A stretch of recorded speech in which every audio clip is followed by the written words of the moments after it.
like to thank everybody for showing up tonight. Welcome to Avalon Bookstore. We couldn't convince Groucho Marx that he wasn't dead, so instead we have Dr. Robert Anton Wilson.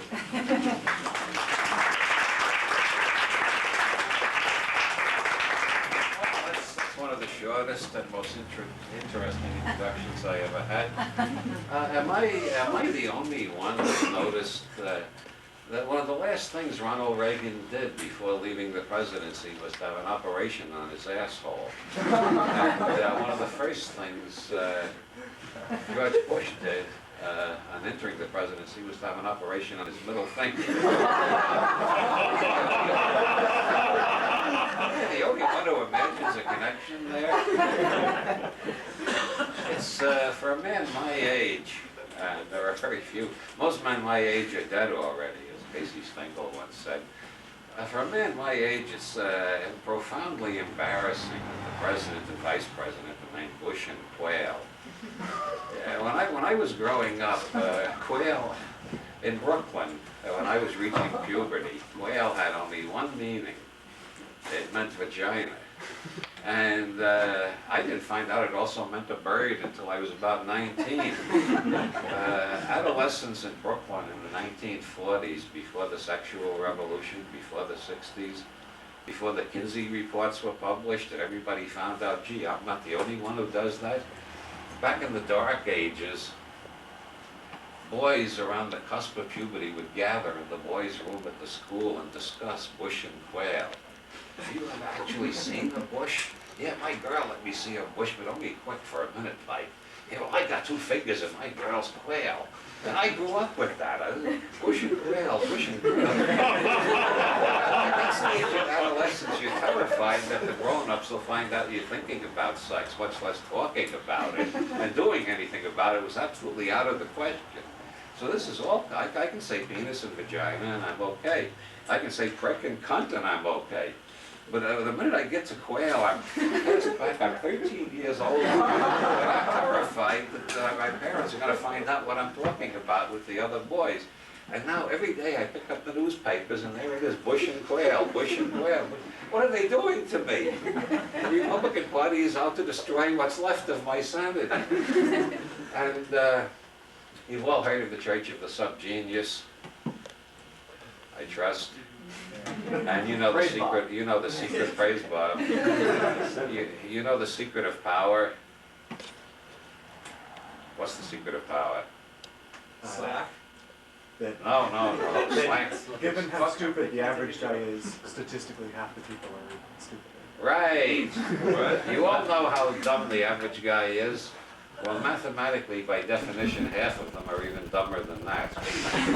Now, once you understand that, you can start your own religion and get as rich as Bob, or L. Ron Hubbard, or Rajneesh. You can have 93 Rolls Royces, too, if you just keep that in mind. Half of them are even dumber than average. And as if that's not bad enough for the philosopher to contemplate, I mean, if you want to make money, it's good news, but if you're a philosopher, it's bad news. On top of that, we've got an incredibly large number of people nowadays who are just plain full of shit. I mean, have you noticed that?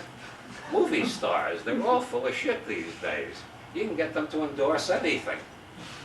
I heard recently, honest to God, of the Carol Hemingway show. Maybe some of you up here have heard of Carol Hemingway. It was a very good talk show.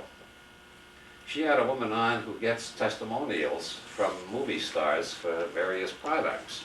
She's in between. She makes a good profit on it. She said Elizabeth Taylor recently turned down $1 million to endorse something because she thought it was a rotten product. And suddenly I fell in love with Elizabeth Taylor. All these years, I just thought she's another Hollywood bubblehead, you know, some acting talent, quite a bit of acting talent in some of her roles. But now I'm in love with her. This woman turned down $1 million just on a matter of principle. And you can hardly find that these days. Movie stars will endorse anything, and baseball players are even worse.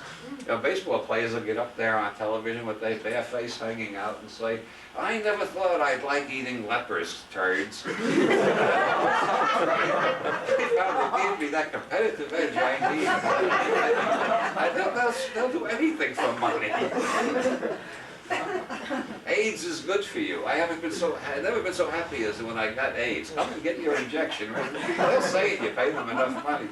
So we got all these stupid people, and then we got all these celebrities who are full of shit.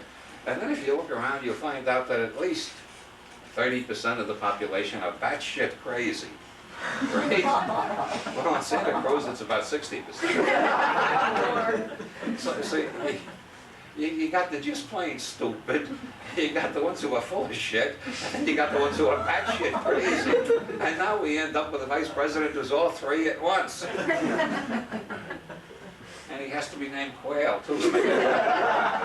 He goes down to Latin America. He's in Brazil. He apologizes to the crowd because he can't speak Latin. He was speaking to the United Negro College Fund, and he tried to quote their slogan, and he said, "It's a terrible thing to lose your mind." I mean, it's a terrible waste to lose your mind. I mean, well, anyhow, I'm not going to do Dan Quayle jokes, though, because he's too easy. Besides, yes, he had a great record during the Vietnam War. As soon as the Viet Cong found out that Dangerous Dan had joined the Indiana National Guard, they gave up all plans to invade Terre Haute. Most people don't realize that. What I want to know is, have all these years of Playboy centerfolds been conditioning us to accept this Bush and Quayle in the White House? Bush and Quayle, Bush and Quayle. You know the difference between Playboy, Penthouse, and Hustler? This is of no interest to the women in the audience, but I'll get to the women later. The difference between Playboy, Penthouse, and Hustler, I spent a lot of time meditating on this.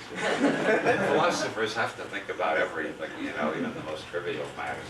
In Playboy, the women look like they want you to make love to them, right? In Penthouse, they look like they get tired waiting and they start making love to themselves. And in Hustler, they look like they're having a gynecological examination. Now you know the difference. And now you know the three types of males who buy the three different magazines, and why we have three of them. There's a lot of inferior imitations, but those are the three major ones. These are the three basic approaches to Bush and Quayle. And that's why we got Bush and Quayle running the country. I hope that's clear.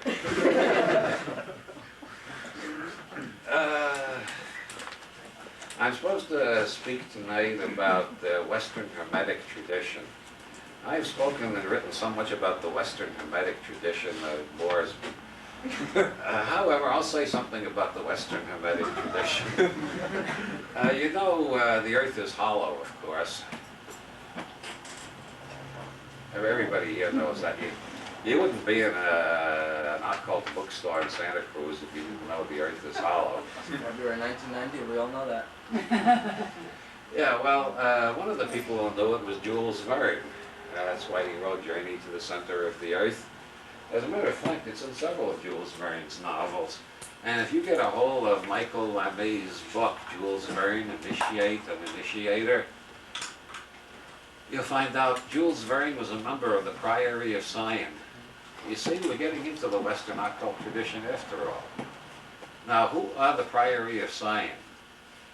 Well, according to this book, Jules Verne, Initiate and Initiator, the Priory of Scion were formed in the 1890s as a front for the Illuminati of Bavaria, who had decided to go underground and conceal their existence and set up a front organization to recruit people. So the Priory of Scion are the old Illuminati of Bavaria, still in business under a new name. And Jules Verne was one of their highest initiates. Hey, you're getting real heavy secret stuff tonight. This is what you paid for, I trust.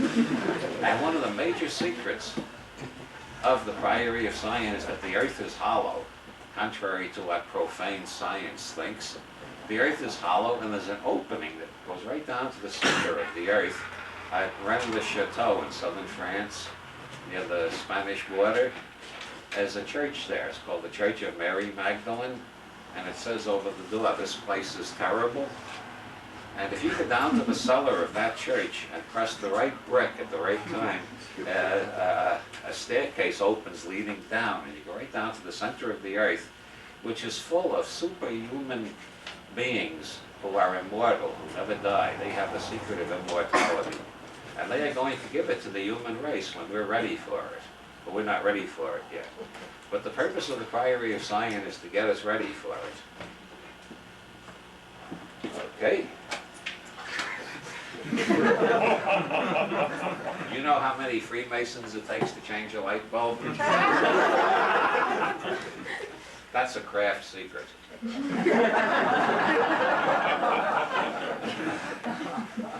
The Michael Levy's theory that the Priory of Scion are allied with immortal superhuman beings who live in the center of the hollow earth, and you can get in through a door in the Church of Mary Magdalene in Rennes-le-Château. That's only, actually, that may not be the whole truth. I hate to disillusion you, but just because you buy a book in a New Age bookstore doesn't mean that everything in it is true. If you buy one of my books, at least half of it is batshit crazy.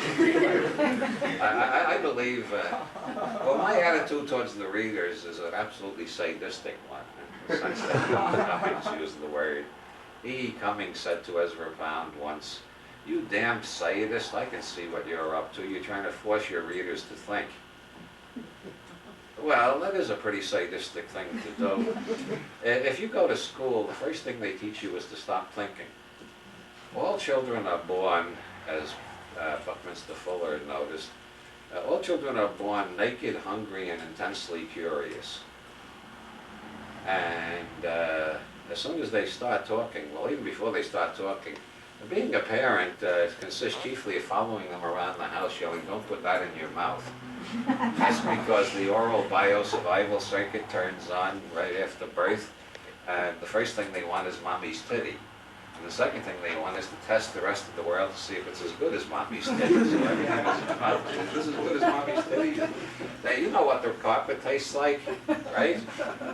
Of course, everybody here knows what the carpet tastes like because you put it in your mouth. You know what the dirt in the flower pot tastes like? You know what everything tastes like. Because this is the first circuit of the nervous system that's activated. If you want to know about the other 7 circuits, buy my book, Prometheus Rising. That's what I'm here for, is to sneak in subtle little plugs from my books. No more of them.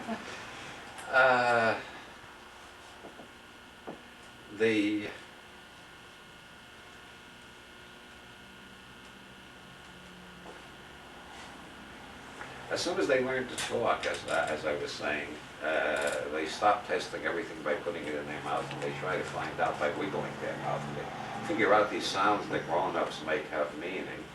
They start asking questions. And parenting then consists of saying, well, gee, I don't know, I'll go look it up in the encyclopedia. They find the most fascinating questions. Why is the sky blue? Well, gee, it's always been blue as far back as I can remember. Maybe it's full of orgone energy.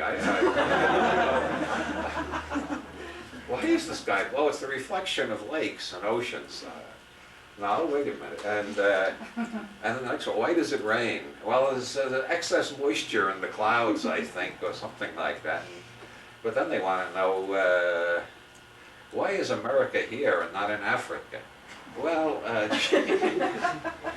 and the function of the public school system is to put a stop to that.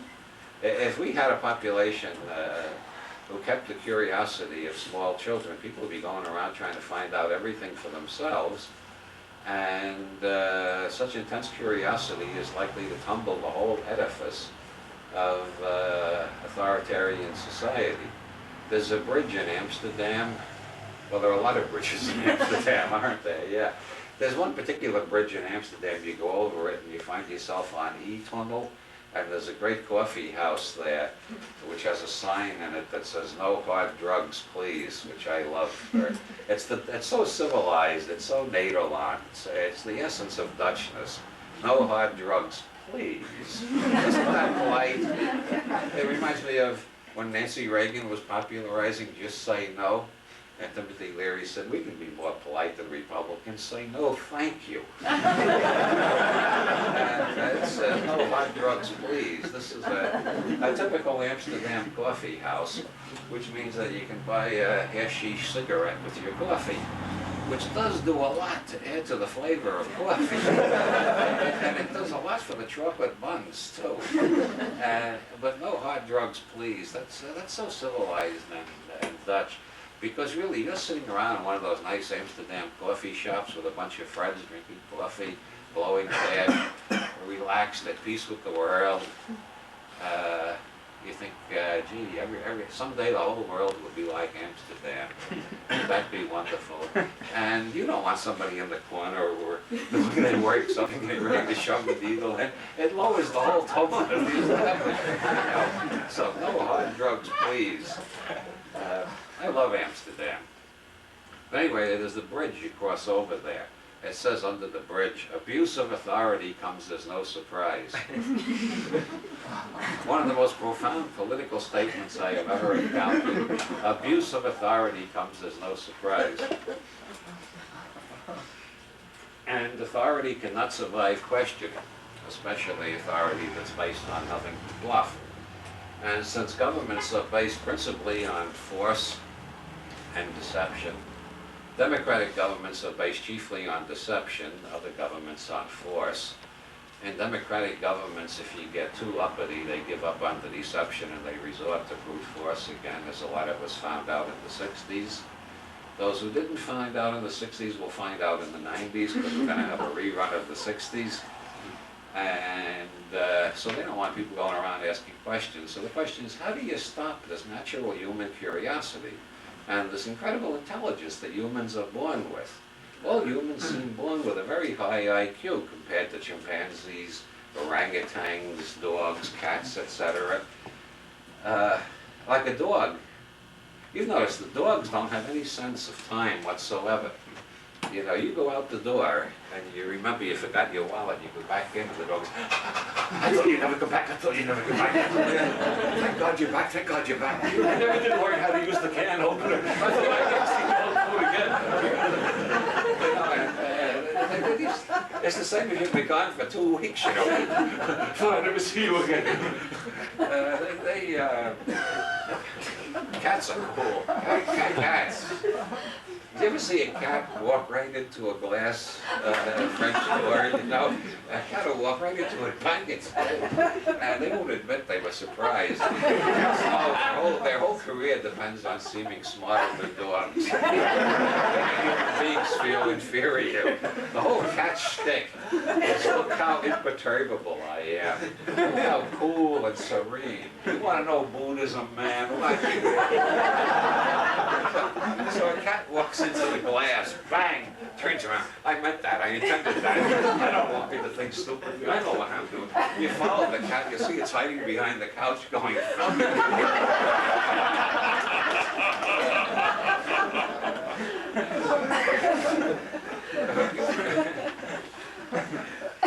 I mustn't rip off too much of George Carlin's material. Oh, we'll never get this on the radio. So public schools were founded, and human IQ began decreasing immediately. There were actually studies done, quoted in Paul Goodman's book, Growing Up Absurd.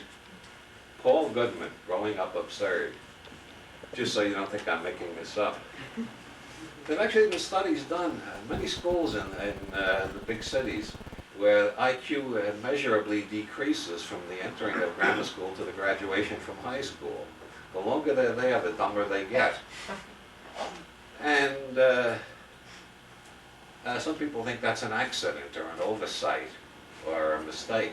But that is the function of the public schools. The function of the public schools is to stop thinking. The idea is to teach people the citizen level of intelligence. They want us to go back before the primate level. I see a few puzzled frowns. Citizen comes from the Latin. It means to repeat like a parrot. Citizenism is the habit of repeating whatever you hear. All brainwashing movements are based on getting people to repeat things together. Like Sig Heil, Sig Heil, Sig Heil, or there's a right-wing nut on the radio down in LA named Wally something, or I can't even remember his last name. Wally George, yeah, I can't even remember his last name. You turn him on, and the first thing you hear, he's got this record which simulates a live audience. He made this damn record himself, you know, and it's a whole bunch of voices chanting, Wally, Wally, Wally. Wally, and you suddenly realize it's the same beat, Sig Heil, Sig Heil, Sig Heil, it's the same old trick. And he comes on and starts raving, this is a Christian country. I think all the non-Christians should be thrown out of the country right now. Then he gets phone calls and insults everybody who disagrees with him.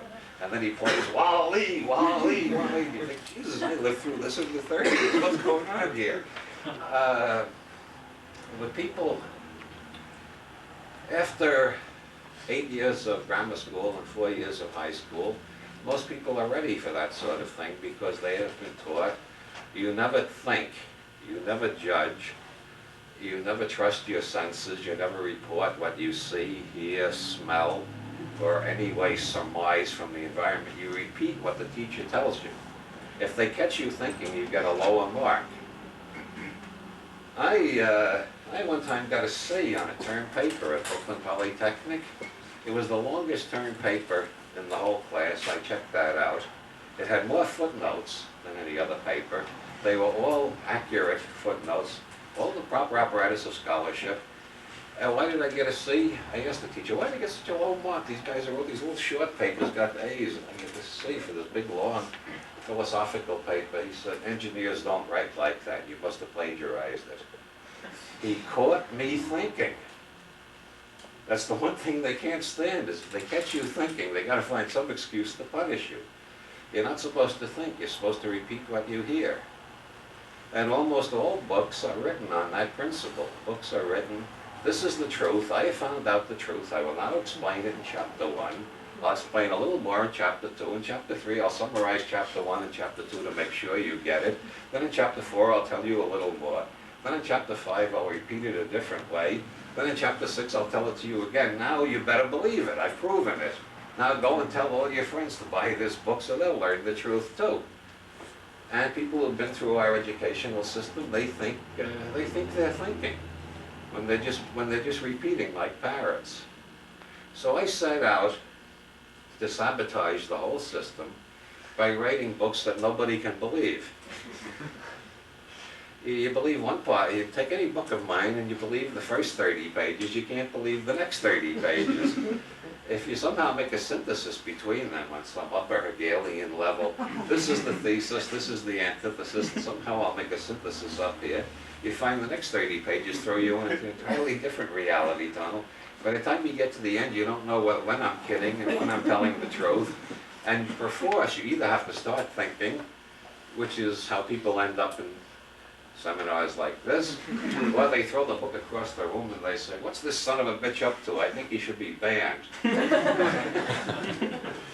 And that is my whole approach. And it horrifies me that somebody might believe something I've written, because I know how fallible I am. I've had to live with myself for 58 years, and I know what a schmuck I can be. And the thought that somebody's going to set me up as an idol and say it must be true because Robert Anton Wilson wrote it, that is such a terrifying thought that I perforce had to invent this style of paradox and play to prevent people from thinking they're getting the truth out of my books. What you're getting out of my books is my guesses, my hunches, sometimes my prejudices, but I don't know. Unlike the Pope, the Ayatollah, Rajneesh, Carl Sagan, and all the other prophets of all the various, I don't claim to know the truth. All I claim to know is little hunks of what I've experienced and guesses I've made. Like I guess there's a world external to my brain. I can't prove it, but it seems more reasonable because I have pretty good luck. Most of the time when I'm writing and I want a cup of coffee, I have pretty good luck at getting up from the word processor, out the door, down the hall, into the kitchen to the coffee machine and bringing back coffee. And I don't think that would work as often as it does if there were no real world out there. I know there are philosophers who can prove there is no real world out there, but I find it more convenient to assume that there is. I also assume I don't know anything about it, except how to find the coffee. Beyond that, it gets more and more perplexing and confusing.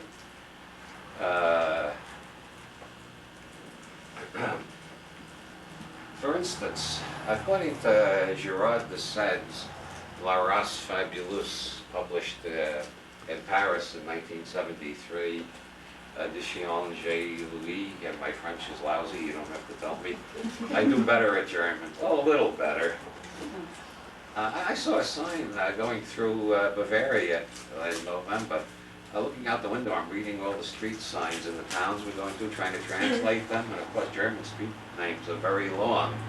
And they're starting to blur in my head because some of them go by so fast I can't translate them, and my German is not that great that I can translate it. I started seeing all these weird things. Finally I saw one that said, Heilige Fliegende Kinderscheißerstraße. I said, oh no, that can't be. But it was 20 miles back by then. I'll never get back there and find that. Could there possibly be a Heilige Fliegende Kinderscheißerstraße? Those of you who speak German, explain that to me.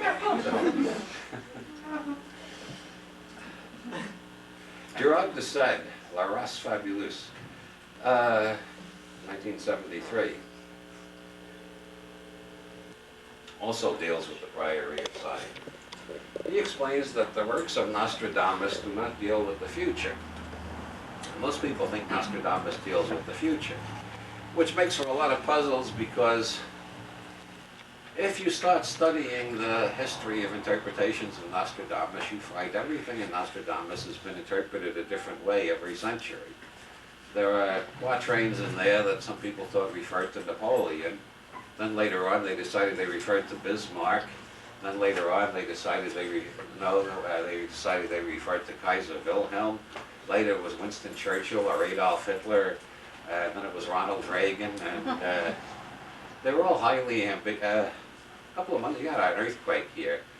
Before your earthquake, there was a big earthquake panic in Los Angeles because some cuckoo let out that he had deciphered one of these mysterious verses of Nostradamus, and it said everybody in Los Angeles was going to get dumped in the Pacific, they're going to get shaken like martinis and then dumped in the Pacific Ocean on such and such a day. And a lot of people actually left Los Angeles. I read this quatrain from Nostradamus, and it seemed to me it could refer to any city, any day, and any natural calamity. It wasn't even necessarily an earthquake. It could have referred to a cyclone in Miami. But people got terrorized and fled Los Angeles, which is all to the good. It's too crowded down there anyway.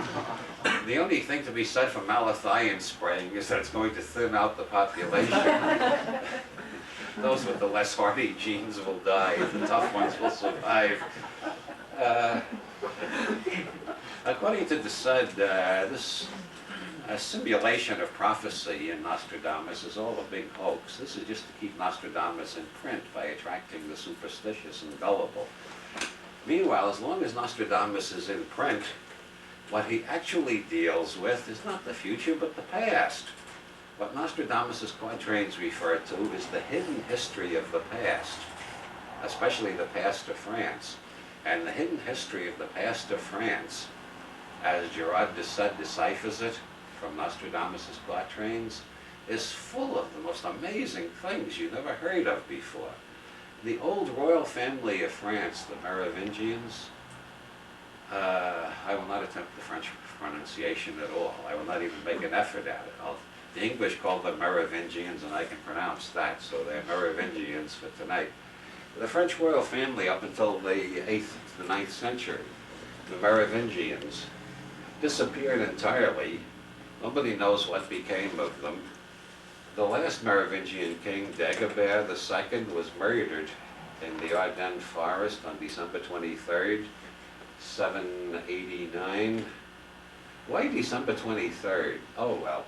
No, I don't want to get into that. Why the Ardennes forest, which is named after a bear goddess? No, we shouldn't get into that either. That'll just lead us down into further obscurity. The Merovingian, Dagobert disappeared for several hundred years from history. He was considered one of the mythical kings until somebody in the 18th century, at the dawn of modern historical science, when they went back to original text and compared one text with another and started applying scientific method to history, they proved Dagobert really existed. Why was he murdered and why was he obliterated from history for several hundred years? Well, according to Girard, it said the Merovingians were systematically wiped out by the Vatican. The Vatican had to get rid of all the Merovingians because the Merovingians posed a serious threat to them.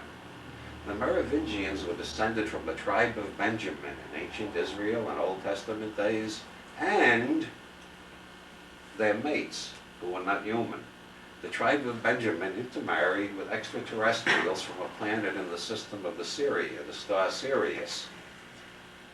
And the Orthodox Hebrews drove them out of Israel for this abominable sin of mating with extraterrestrials. They moved to Arcadia in Greece, which they named after a bear goddess. And then they moved to the Ardennes region in France, which they named after another bear goddess. That's B-E-A-R, not B-A-R-E. Although Artemis, whose name means bear in Greek, was a bear goddess, and a bear goddess, if you read the Actaeon legend.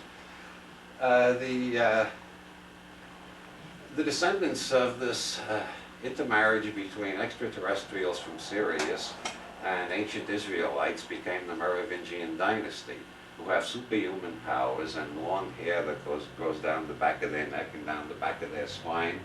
And the Vatican tried to wipe them all out, but a few of them still survive. And they and their allies make up the Priory of Scion, a secret society devoted to bringing the science of Sirius to Earth when we're ready for it. Now that's a little bit different than the theory in Michael LeMay's book, isn't it?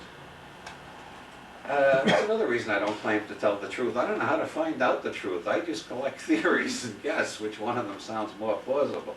So far, neither of these sound very plausible to me, but I like the one about Sirius because there was a period in 1973 when I was getting communications from Sirius, or thought I was, and then in 1974, my friend Phil Dick started getting communications from Sirius too, or thought he was.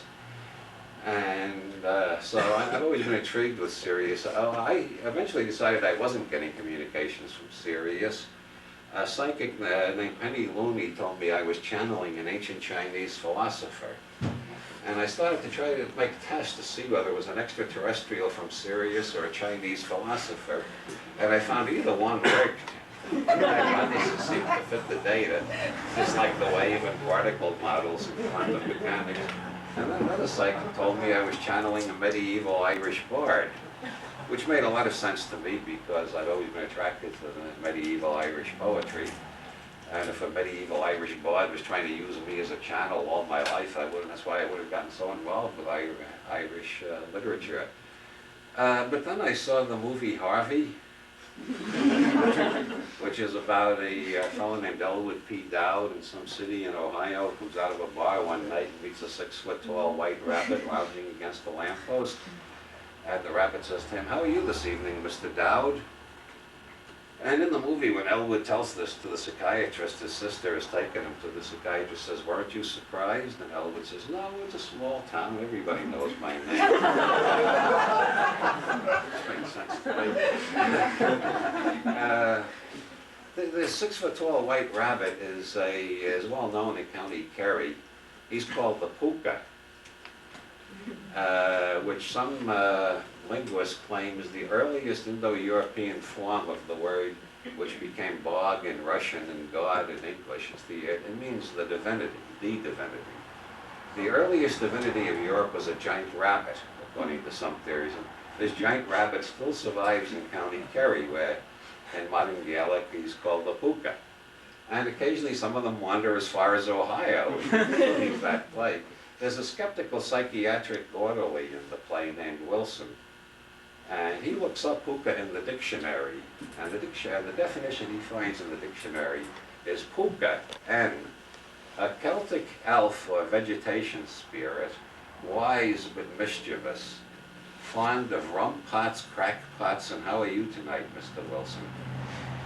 Well, when I saw that on television, I thought, oh my God, and now I'm like Phil Dick, the television is talking to me.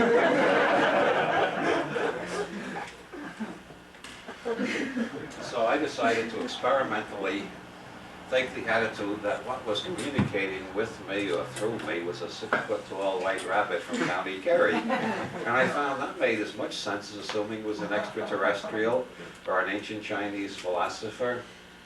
or medieval Irish bard.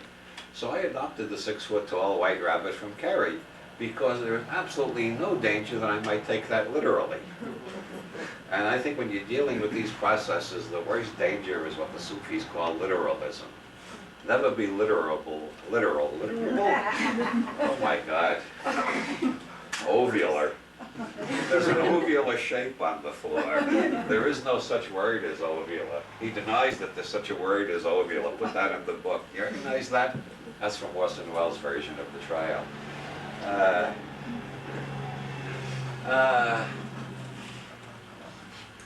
If you don't like the 6-foot-tall white rabbit from County Kerry, you can call it the right hemisphere of the brain. Or you can call it the collective unconscious. Anyway,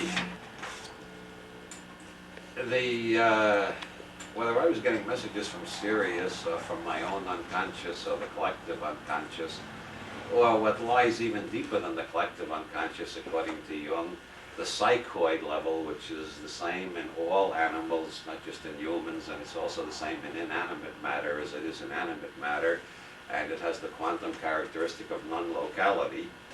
So it includes all space and all time, which explains why you often get precognition on this level, which is what Jung calls synchronicity. One student of Jung tells about a time at the Jung Institute when they were having one of these incredible coincidences after another. And this student said to Jung, I can't understand all this. And Jung said, it's just synchronicity. And then the next day there was more of it. The student says, how can this synchronicity keep on happening like this? Jung said, okay, it's demons. And that's my approach is it's the non-local level of mind as described by the great quantum physicist Evan Harris Walker in his paper, The Complete Quantum Anthropologist. And anybody who can't understand the mathematics in Walker's paper, it's a 6-foot-tall white rabbit from County Kerry. That you can understand, right? Just don't take it literally. Anyway, there's a church in Stenay, which was one of the capitals of the Merovingian dynasty, which is oriented so that if you stand by the altar and look out the door in the summer, you'll see Sirius framed right in the doorway leading into the church. And de Sade compares this to the Church of Mary Magdalene in Rennes-le-Château, in which the 14 stations of the cross have many oddities which have never been explained. For instance, there's a Scotchman in kilts watching the crucifixion. You will not find this in either the Christian Bible or in any of the Gnostic Bibles. You'll also find some people carrying Jesus out of the tomb in the middle of the night, as if he didn't die at all, and they were about to fake a resurrection. And it says over the door, this place is terrible. Well, according to, this was built by a priest named Father Saunier in the 1890s. According to de Sade, these 14 stations of the cross contain coded references like Nostradamus that shows that the royal family of France is descended partly from Sirius and possess superhuman powers. And there are hints that we'll have peace in Europe and apparently in the whole world once these superhuman beings are allowed to rule us again, after all the mistakes of the last 2 centuries are undone, and all these democratic follies are put aside, and we accept these superhuman beings who have come here just to help us. And I say, gee, that bullshit sounds familiar. We've never heard that before. We've been hearing that since the Stone Age about various types who have a desire to rule. Oh, we're not humans like you are. We're descended from the sun god. That's what the Aztecs said. That's what the Inca said in Peru. That's what the Hirohito was the last one to claim that, and he was buried. God is dead. Ever since Hirohito was buried, we got no more gods on this planet. He was the last one. Well, no, we still had Rajneesh, didn't we? After Rajneesh was buried, well, suddenly we were left on our own. We got to figure it out for ourselves now. Well, maybe another god will pop up somewhere. 73, when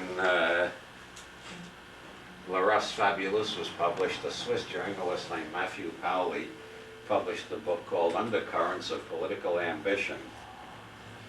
He got interested in the Priory of Scion because he found their newsletter circuit was being distributed through the lodges of the Grande Loge Alpina, the largest Masonic brotherhood in Switzerland.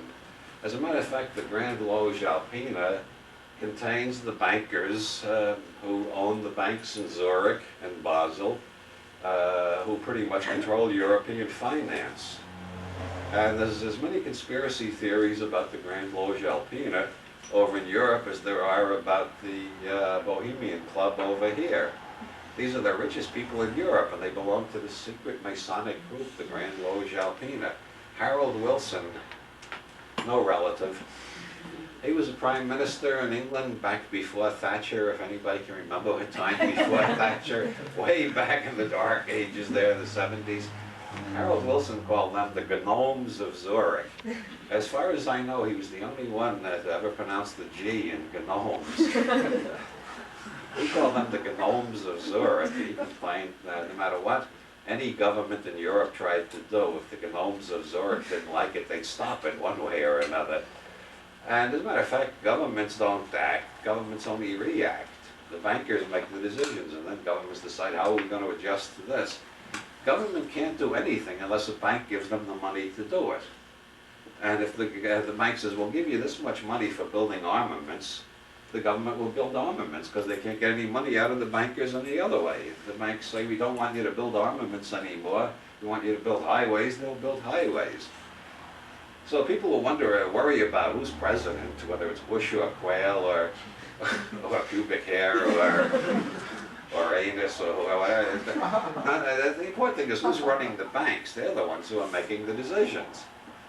Anyway, the Grande Loge Alpina was distributing this literature from the Priory of Scion, which said on the inside of the front cover that it was published by the Committee to Secure the Rights and Liberties of Low-Cost Housing.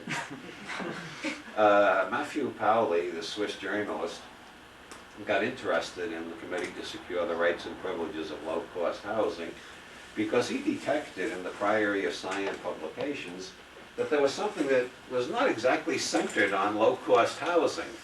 There seemed to be a strong implication that there were superhuman beings in Europe who were waiting for their turn to take over and solve all of our problems for us. Pauli started investigating, and he found that it was the circuit was not published by the Committee to Secure the Rights and Privileges of Low-Cost Housing. It was published out of the office of the Committee of Public Safety of the de Gaulle government in Paris, which was run by André Malraux, great novelist and art historian, and Pierre Plantaud of St. Clair, who is related to the St. Clairs of Scotland, who have been connected with Masonry since about the 13th century, played a major role in the development of European Masonry. And it turns out that Pierre Plantaud de St. Clair was then the Grand Master of the Priory of Scion. Pauli decided that the Priory of Scion was a conspiracy within the de Gaulle government intended to restore monarchy in France and perhaps establish a Europe-wide empire with one emperor at the top, like Napoleon had tried to do. A year after this book was published, Pauli was shot as a spy in Israel. That must be a coincidence.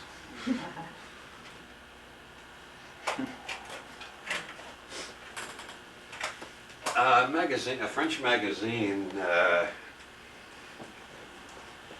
after these three books came out, a French magazine whose name I don't remember, but you can look it up in Holy Blood, Holy Grail, they did their own study of the Priory of Scion, and they claimed that Archbishop Lefebvre was the head of it. Now, Archbishop Lefebvre was the guy who for about 20 years was going around denouncing the Vatican, claiming the Vatican had been taken over by Freemasons and Satanists during the reign of Pope John the 23rd, and that the Catholic Church was now totally corrupted by Masonic and Satanic influences, and his followers often added to that, he is the man who should be Pope. He never said that himself explicitly, but that's a strong feature in all propaganda put out by Lefebvre groups. They put an ad, did I mention this ad that was in the Los Angeles paper? I think I mentioned it earlier today. A couple of weeks ago in the LA Times there was an ad that said Jesus and Mary predict huge earthquake for LA. And this ad explained that Los Angeles is going to have a bigger earthquake than you had up here, much bigger.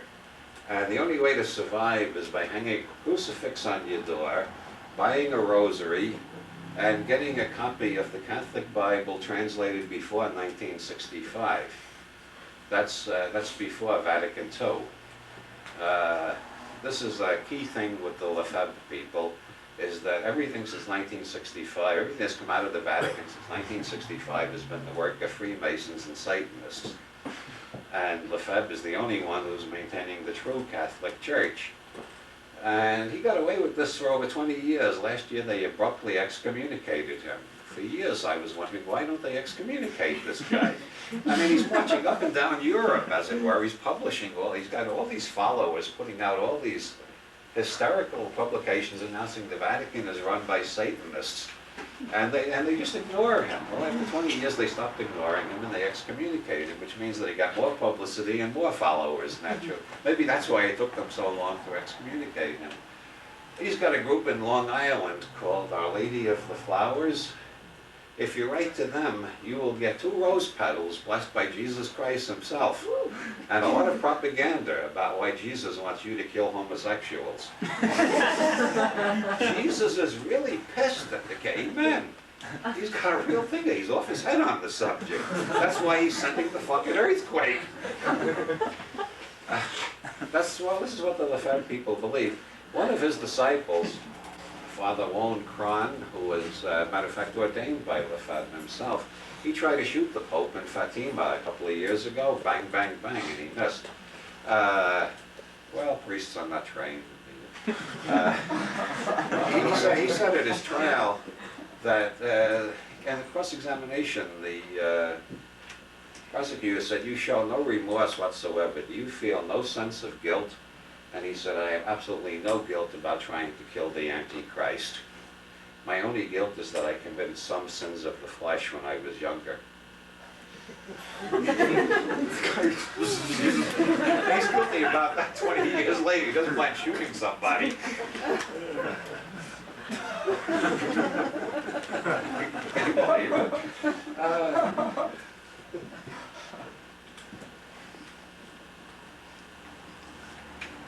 In 1981 appeared Holy Blood, Holy Grail, which at last revealed the actual truth.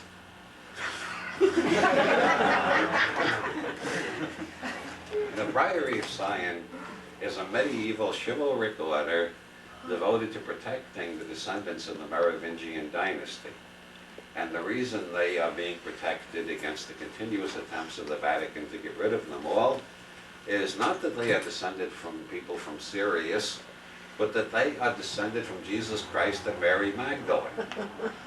Jesus and Mary Magdalene had a son named Merovingian who emigrated to France, and the Merovingian dynasty is descended from him. And as a matter of fact, Holy Blood, Holy Grail gives you genealogies of all sorts of people descended from Jesus Christ and Mary Magdalene, including Otto von Habsburg. Now, Otto von Habsburg was one of the founders of the Bilderbergers. I trust you're paying close attention at this point. It gets a bit hairy around here. The Bilderbergers, originally sponsored by Prince Bernhard of the Netherlands, was also on the charts in Holy Blood, Holy Grail. He's also descended from Jesus Christ and Mary Magdalene, if you believe this theory. Prince Bernhard founded the Bilderbergers. Otto von Habsburg has been the chief financier behind it. Otto von Habsburg's grandfather gave several million francs to the priest who built that weird church of Mary Magdalene in Rennes-le-Château with the sign over the door saying this place is terrible. And the brick in the cellar that will let you down to the center of hollow earth, if you believe the other story. Now I have a friend who was over in Rennes-le-Château last year, and he found a hollow statue in the church. He was looking around to see how many mysteries he could solve. He found this is hollow, by God. None of the other investigators have discovered this. I found something on my own. He managed to get the statue open and unscrewed. And inside were some German newspapers from 1904 that had absolutely no relation to any of this stuff. At this point, I gotta tell you, One of the grand masters of the Priory of Scion in the 1960s was Jean Cocteau, who was also one of the founders of the Surrealist movement, the biggest opium head in France, experimented with peyote also. There's a movie Cocteau made with BBC called Portrait of a Poet, and Cocteau insisted on being in on the editing. It was not just about him, he wanted it to have his own style. There's a scene in there of Cocteau coming out of his house, and a policeman stops him, asks him a couple of questions, and then lets him walk on. And on the soundtrack you hear Cocteau's voice saying, "The poet must always be a suspicious character. The authorities must always worry what he is hatching." That's why they have public schools, remember? To make sure nobody's hatching anything. We're all just repeating like parrots. My beautiful wife, Orlin, has read some of this literature, not as much as I have, but I keep waving these books at her and say, "Jesus Christ, look at this, isn't this fantastic? What do you think about this?" And she looked to Holy Blood, Holy Grail and said, "Oh, it's obvious. I can see it. 1932, a cellar in Paris. Cocteau, Dali, Andre Breton, a whole bunch, they're all sitting around smoking opium. And one of them says, "You know, surrealism has pretty much had it. People are getting bored. We can't revive Dada. What are we going to do?" And Cocteau takes a long toke. "Let's overthrow the Catholic Church."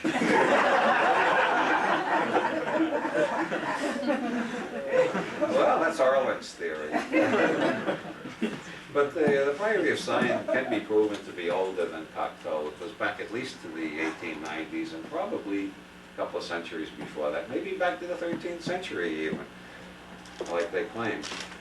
There's recently been a book by a Jungian psychologist named Ian Begg called The Cult of the Black Virgin. At least one of these books is actually here to show you I'm not making all this up as I go along.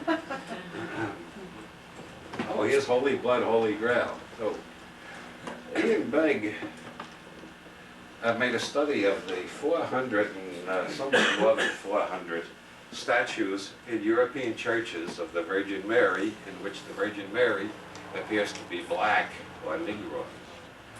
Now, if these statues all appeared in the last 40 or 60 years, you might make a good case of attributing them to the Rastafarians. The Rastafarians believed that Jesus and his whole family were black. They also believed all the heroes of the Old Testament were black. They got some good biblical references to back this. If you believe that black in the King James Version means black racially, depends on, there's room for interpretation. But the Rastafarians did not do this. These statues have been there for 700 years. Most of them can be definitely dated to the 13th century. So who did it? Well, according to Ian Begg, the Priory of Scion did it. For some reason in the 13th century, they went all over Europe planting statues to indicate that the house of David was black, or at least part of it was black by the time it got to Jesus anyway. Why did they do this? Well, maybe it was true. If you take a look at the map, the Near East and Africa are pretty close. There must have been a lot of genetic drift back and forth. Read some of the Rastafarian literature. They'll convince you. They have a lot of good. Ian Begg doesn't go into that. He says black is a symbol of the supreme mystical state. Only the ignorant Buddhists think white light represents the supreme mystical state. The Sufis know that above the white light there's the trance of total blackness, which is the highest trance of all, and reveals the true nature of everything, which Aleister Crowley described as nothing. The true nature of everything is nothing. That is the negative void. You think of a positive void as endless whiteness. You got to think of it as endless blackness to get the negative void, the Kabbalistic zero, and that's the true essence of everything, according to the Sufi tradition and according to Aleister Crowley, who, by the way, was associated with the priest who built that church in Rennes-le-Château. Says this place is terrible and has the Scotchman in kilts at the crucifixion. Crowley learned magic from the Gregor Mathers, who was a Scotchman who claimed his family had been Freemasons since the days of the Knights Templar, and that he was the reincarnation of King James II, the last Scotch king of England. But that's more or less a digression. Don't let it confuse you. I'm trying to make this as simple as possible. The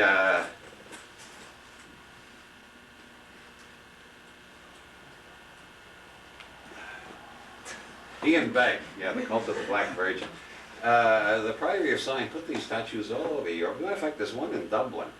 Our Lady of Dublin is black. I've actually seen her. And like all the other black virgins around Europe, she was lost and refound. Almost every one of these black statues, there's a legend about how she got lost and then miraculously was recovered. Our Lady of Dublin was found in a blacksmith's yard after being lost for 200 years.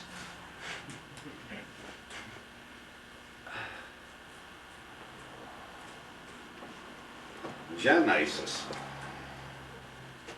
This fellow studies the geometry of that church in Rennes-le-Château in relation to the geometry of the surrounding area. You see, he managed to make pentagons, he managed to make spirals, all sorts of interesting patterns. Yeah, this is the one he calls the vagina of Nuit. Nuit was the Egyptian star goddess. This illustrates the first law of lay hunters, which is that any group of churches and prehistoric megaliths can be connected into an interesting geometrical pattern if you use a small enough map and a thick enough pencil. He uses a small enough map and a thick enough pencil to get the most interesting diagrams I've ever seen in any of these lay hunting books. And he proves, once he's got his diagrams of the relation of the church to the prehistoric megaliths and various stars, he proves that France was settled by people from Atlantis. When Atlantis sank, some of the survivors got to France, and they kept alive the tradition of how the human race was created. The human race was created by an extraterrestrial named Satan. Satan was not an angel at all, he was an extraterrestrial. And we've all got his genetic strain. So we are all children of Satan. And once we recognize that, we will be liberated and ready for the next revelation from outer space. Now you got to admit,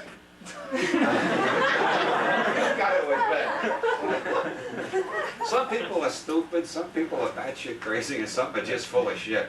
You got to admit, this is much better bullshit than you get from Romford.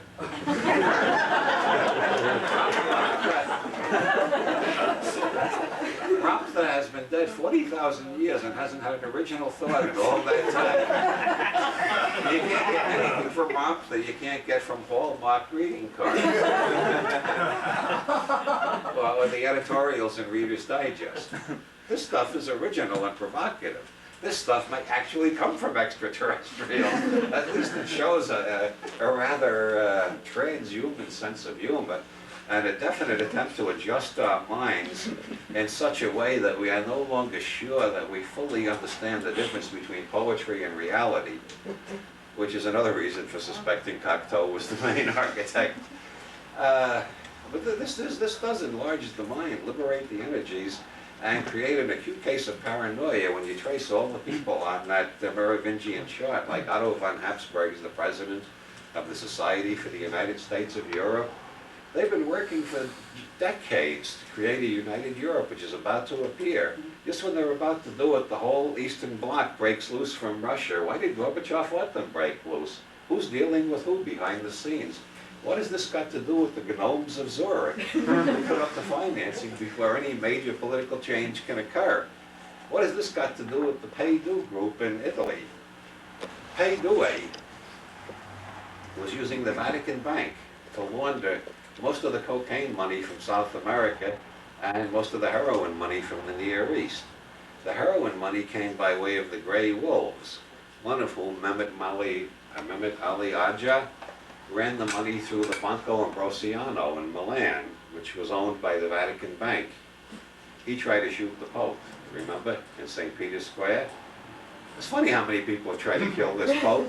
It's like a Mafia family, isn't it? I tell you what, I think it's time we had a break.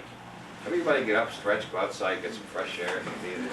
Then I'll continue with the Pay Duay story and its connections with George Bush and Quail. All right.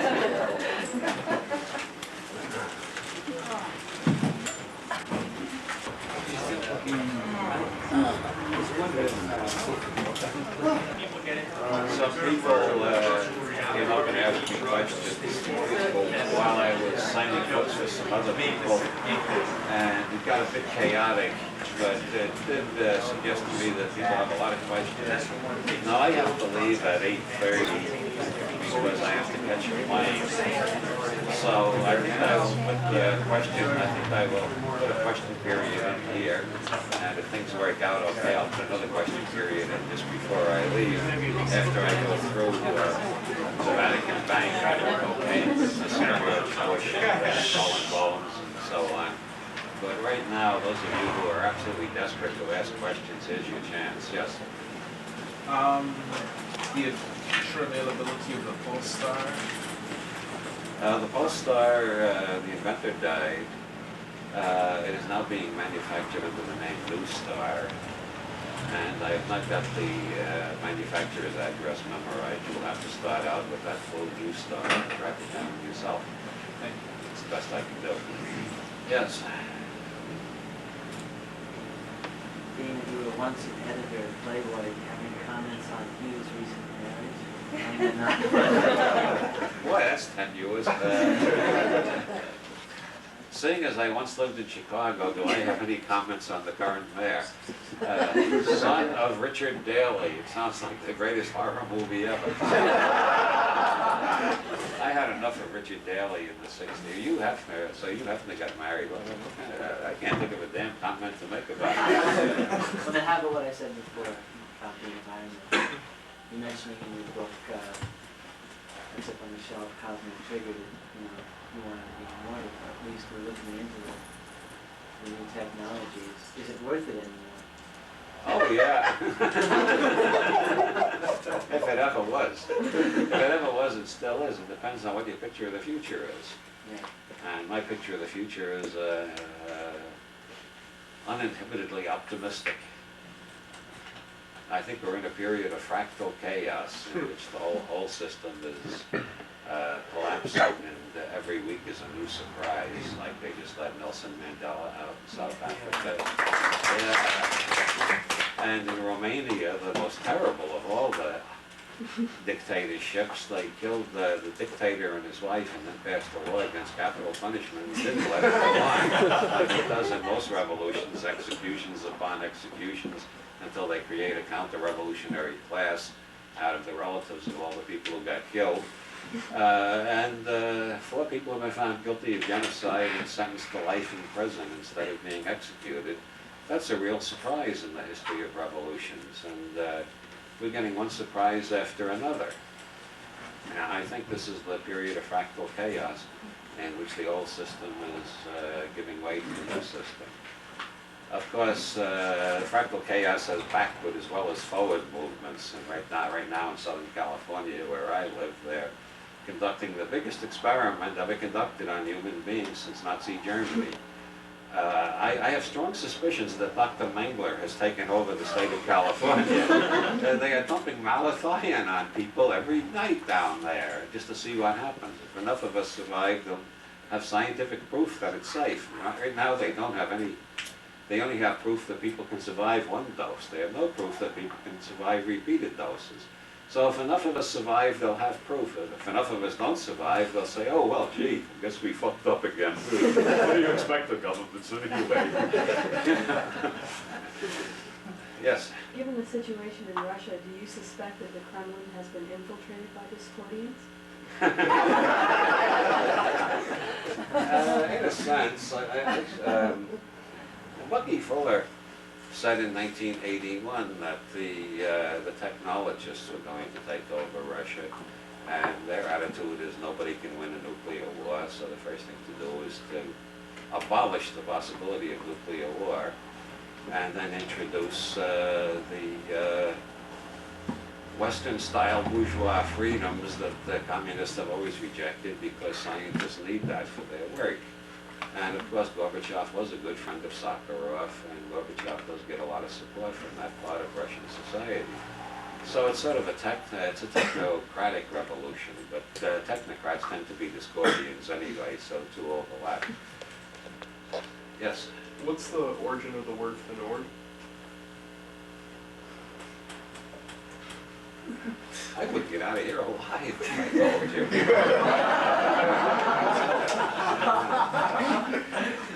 I'll quote you from the Gospel of Thomas, which is the earliest of all Gospels, earlier than any that got into the Bible. It's dated, it's probably written right after the death of the late Redeemer, and probably by his twin brother. At least according to one version, Thomas means twin. And, it says the Gospel of Judah Thomas, and that probably means Judah, the brother, the twin brother, or at least that's one interpretation of it. In there, Jesus tells something to Thomas, and the other apostles say, "What did he whisper to you that he didn't want the rest of us to hear?" And Thomas said, "If I told you, you would pick up stones and kill me." Next question. You already have a question. You've made a lot of very optimistic predictions in the past. A lot of people seem to have predictions about the time frame of the changes that we seem to be in. Do you have a latest prediction regarding the time frame? And to quote Robert Heinlein, it does not pay a prophet to be too specific. But things have been happening so fast lately. When I started, I did a European tour in November. When I started the tour, people were saying the Berlin Wall is going to come down within 10 years. When I finished the tour, people were saying, which week will it be? When I got back here, the wall came down already. I got a piece of the wall on my mantelpiece sent to me by a friend in Berlin. Things are happening so fast that the only prediction I'll make is that everything is going to happen faster than we expected. Okay, any more questions? Yes? Where's Gregory Hill and what's he up to? Gregory Hill is the head of a large computer facility owned by one of the largest banks in the United States. He's not writing anymore. Running this big computer complex is keeping him busy enough. And he's still the same whimsical, surrealist character, which makes me wonder what's happening to the banking system. Kerry Thornley? Kerry Thornley is still sending out long documents explaining that he killed John Kennedy while under hypnosis by the CIA, and I was his CIA babysitter, and I only deny it because all CIA agents deny what they did. And I thank him for the publicity.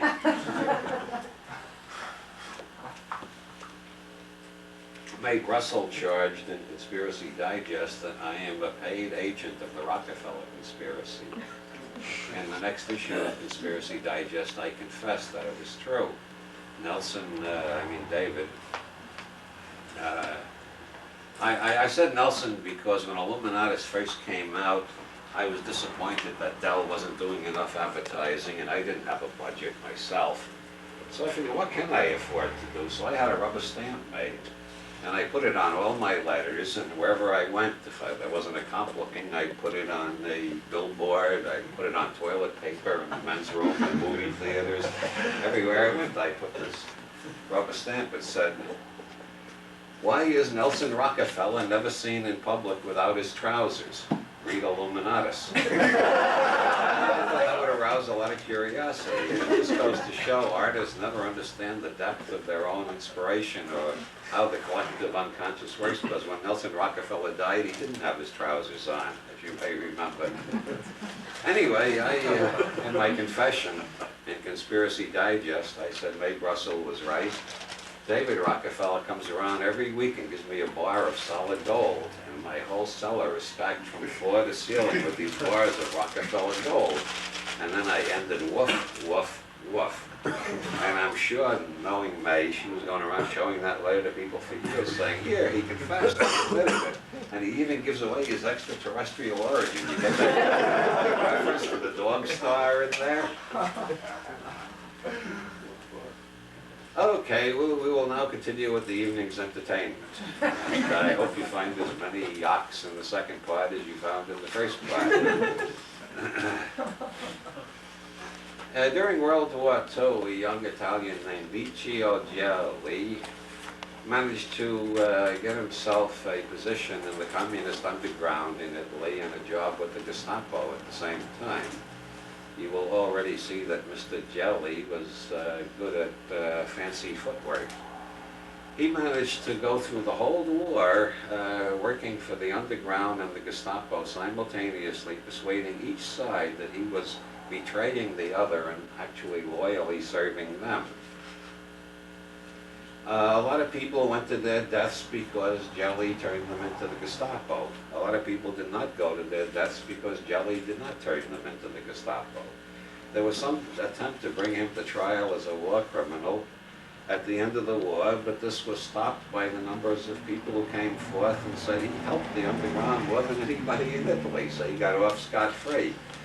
He thereupon went to work, set up an office in Rome with a couple of friends who were expert forgers, and created alternative ID for not wanted Nazi war criminals, most of whom went to Latin America, and Gelli later got them jobs with American intelligence there. Among them was Klaus Barbie, whom you may have heard of.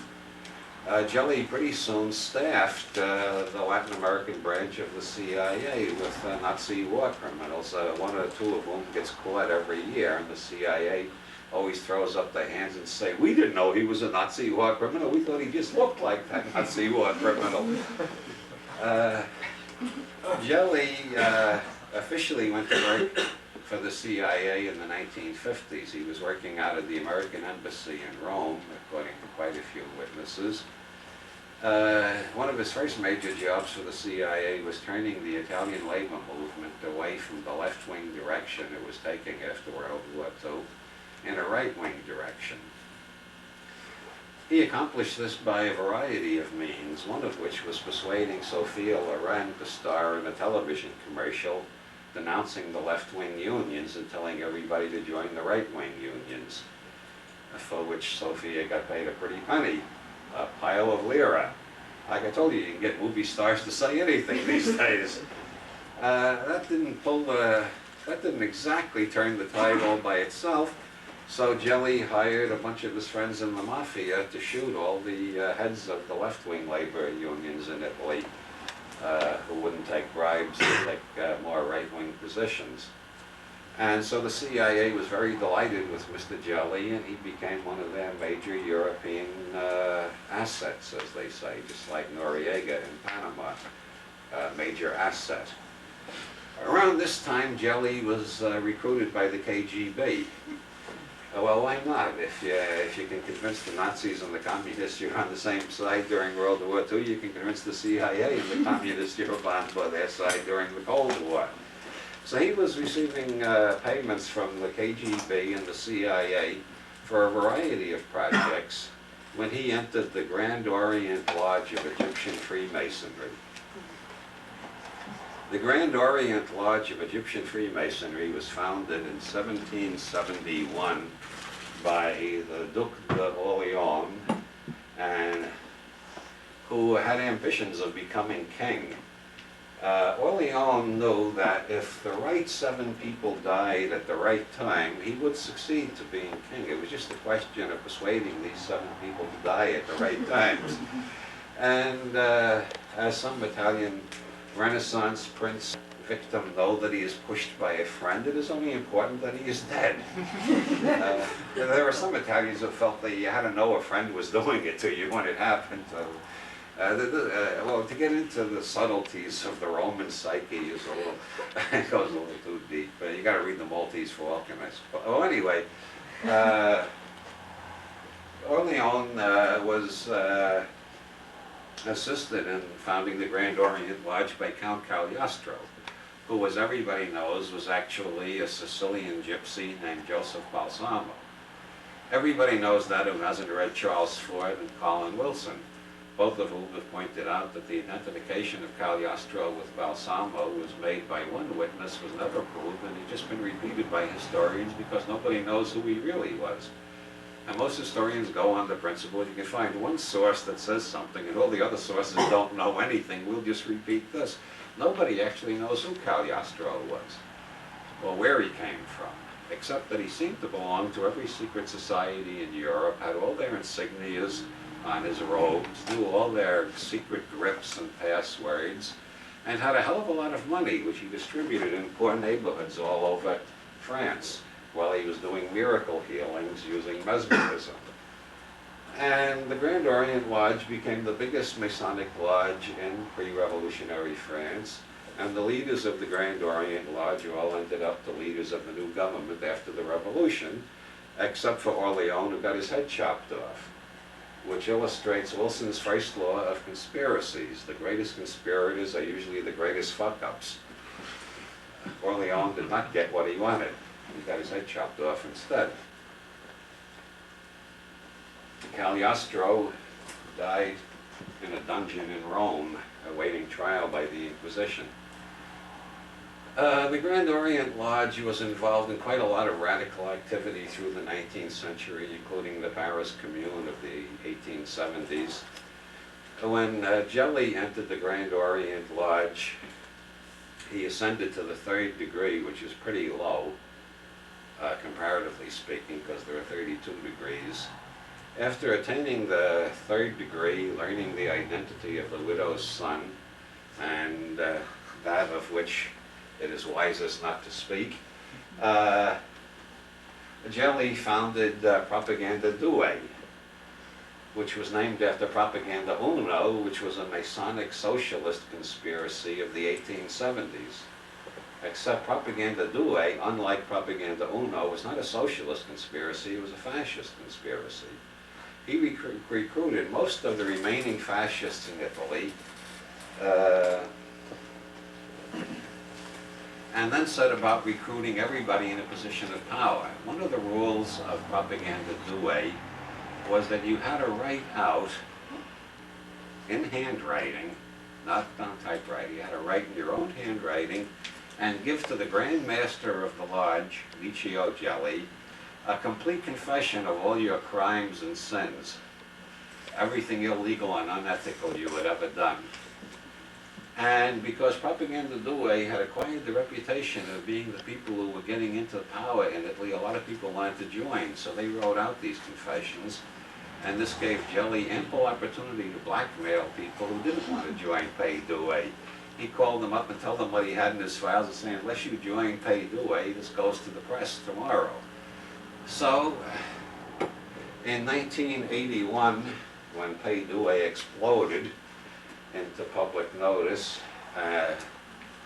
they discovered there were 451 members of Pay Due in key positions in the Italian government, including the head of the secret police.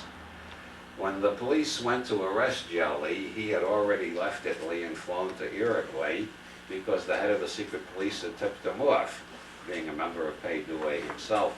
The head of the secret police was indicted for conspiring with Jelly to overthrow the government, install a new fascist government, and in the course of this conspiracy, they performed, the investigating magistrates alleged, several terrorist bombings which they blamed on the Red Brigades to persuade the Italians there was a massive anarchist threat loose in the country and they needed a fascist government to protect them from it. The head of the secret police died before he could be brought to trial.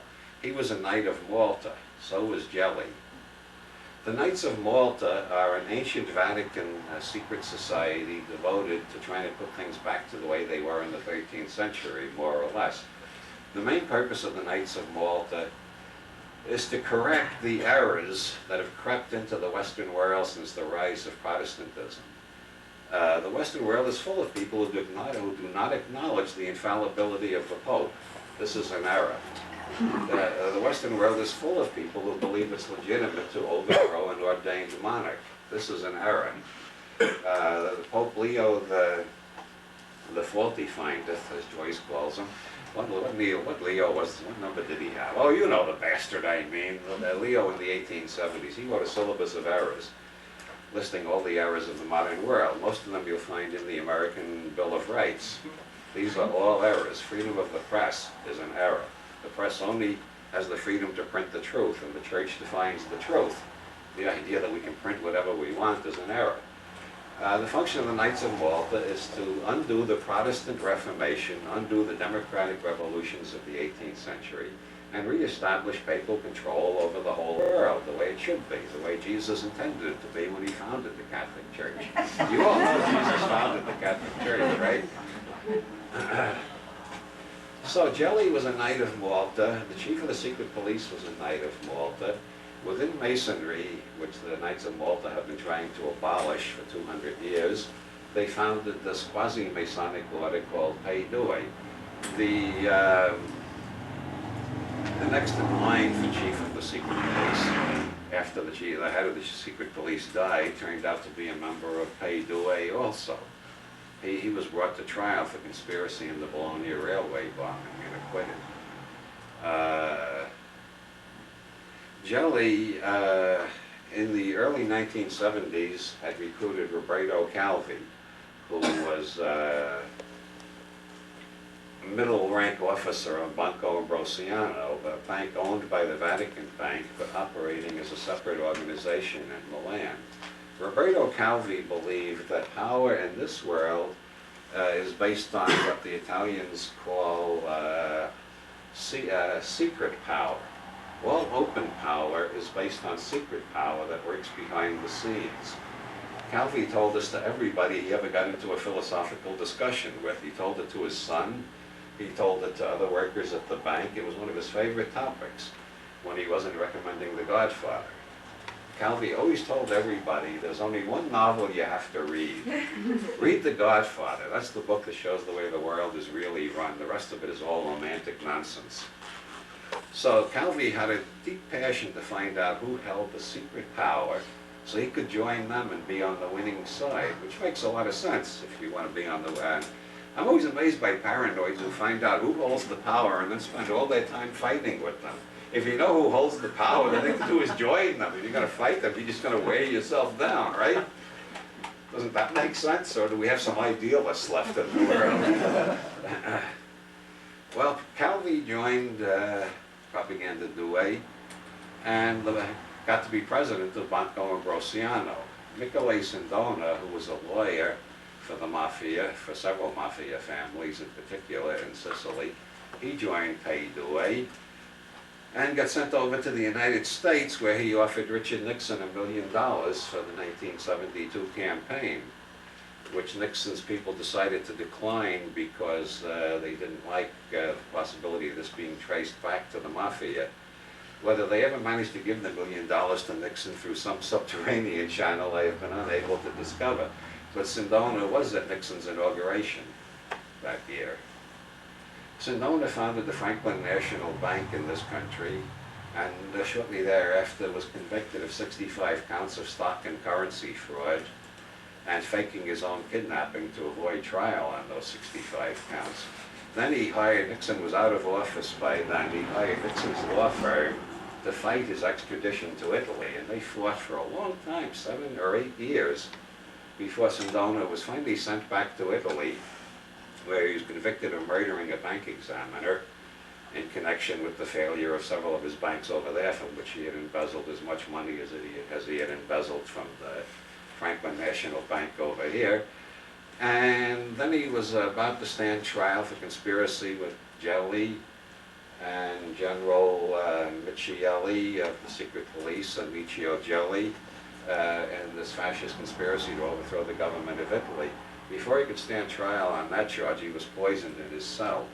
Roberto Calvi was indicted for embezzling from his own bank, for laundering heroin money for the Grey Wolves and other groups in the Near East. But the Grey Wolves are especially interesting. They believe Allah, the Islamic God, has appointed them to destroy the state of Israel. Now Allah like many gods, is inscrutable. He says, go do this, and he doesn't tell you how. The Grey Wolves are a bunch of poor Palestinians with not a pot to piss in, so to speak, or at least they were when they started out. How are they going to overthrow Israel? Well, they figured out how. They started dealing heroin. And pretty soon they had enough money to buy lots of guns. And then they found another source of money. They started renting out some of their leading, their most talented young men as assassins to other terrorist groups around Europe. And that made more money for them. Finally, one of them tried to shoot the Pope for reasons that have never been explained. It gets Byzantine, doesn't it?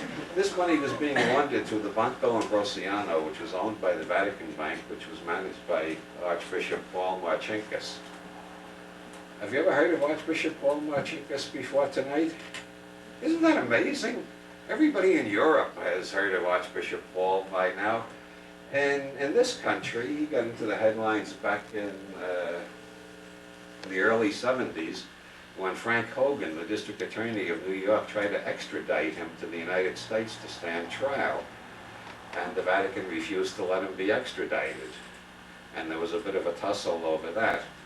What Hogan wanted Marcinkus to stand trial for was Hogan had, and his investigators, had discovered that the Rizzi family in New York and the Roselli family in Las Vegas. Now Johnny Roselli started out as a gunman for Al Capone, but he ended up running all Mafia projects in the Las Vegas, Nevada area. Johnny Roselli was frequently accused of being in on the Kennedy assassination by various amateurish and bungling conspiracy investigators who aren't as smart as I am. I mean by conspiracy investigators of the highest intelligence and integrity who arrived at different conclusions than me. Johnny Roselli and the Rizzi family in New York printed $1 billion in counterfeit stock and deposited them in the Vatican Bank, whereupon they disappeared. The Vatican Bank is the financial equivalent of a black hole. You know, a black hole, nothing ever gets out of, not even light. Even light can't escape from a black hole.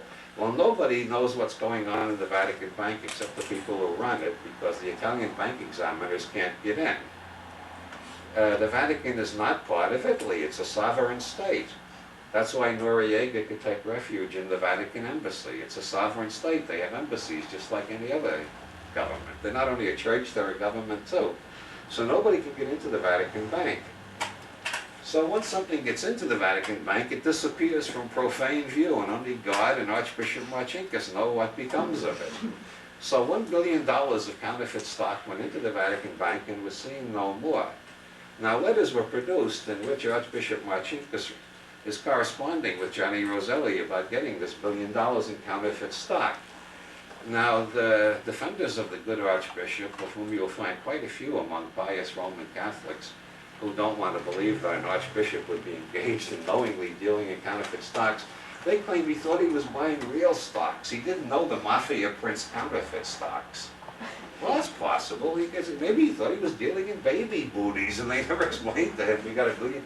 But if he thought he was buying real stocks, it's very strange that he paid only 1/10 of the face value, because that's the going price for counterfeit stocks, is 1/10 of the face value.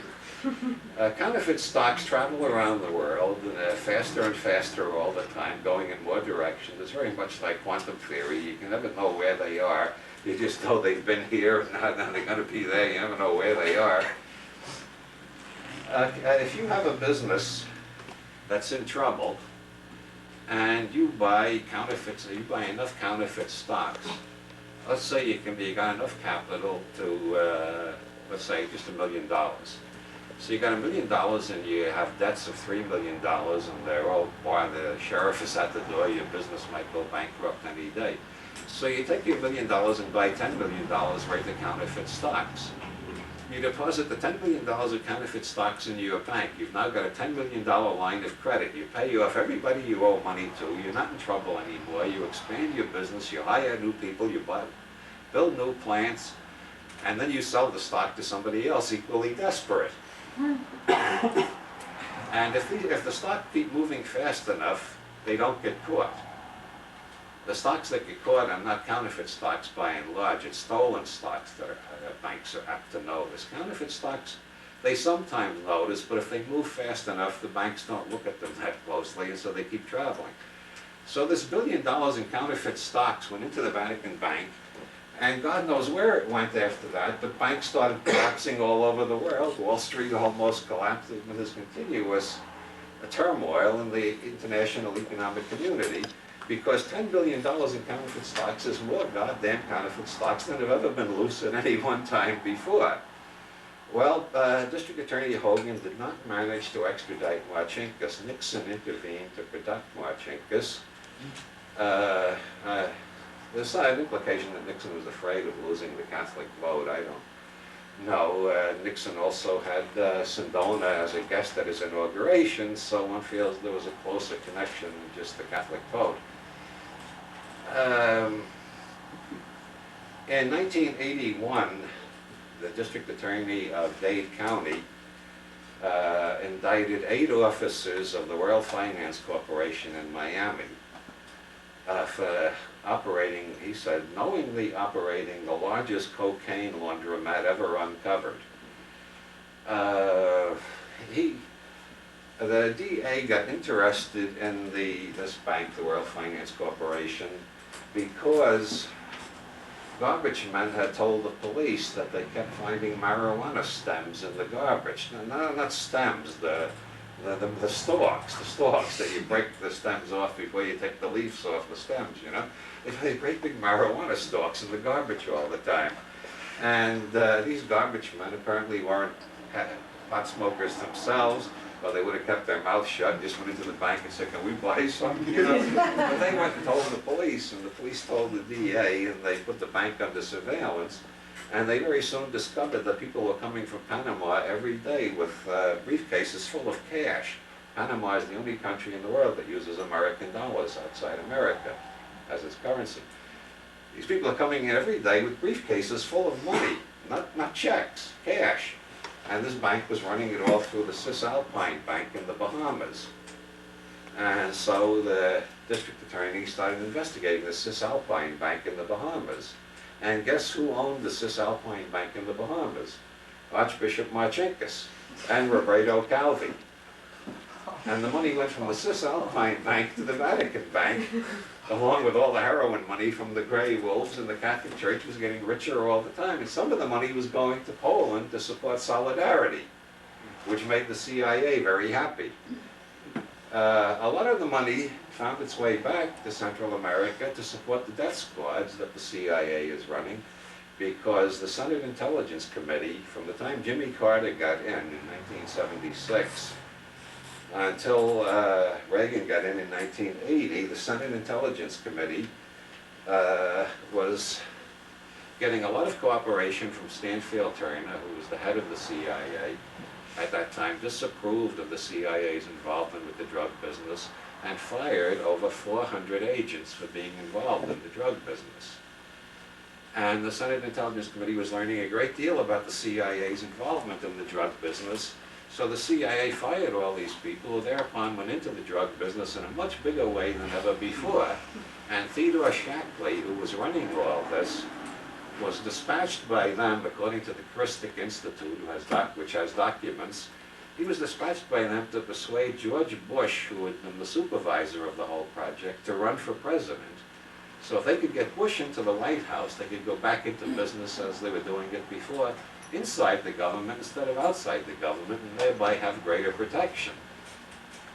Well, Bush did not win the presidency. He only got the vice presidency. But Reagan made him the head of the National Security Agency, which gave him oversight over the CIA. So they were all soon back in business again, which is why in 1981 they had this bank with 8 CIA agents running it in Miami.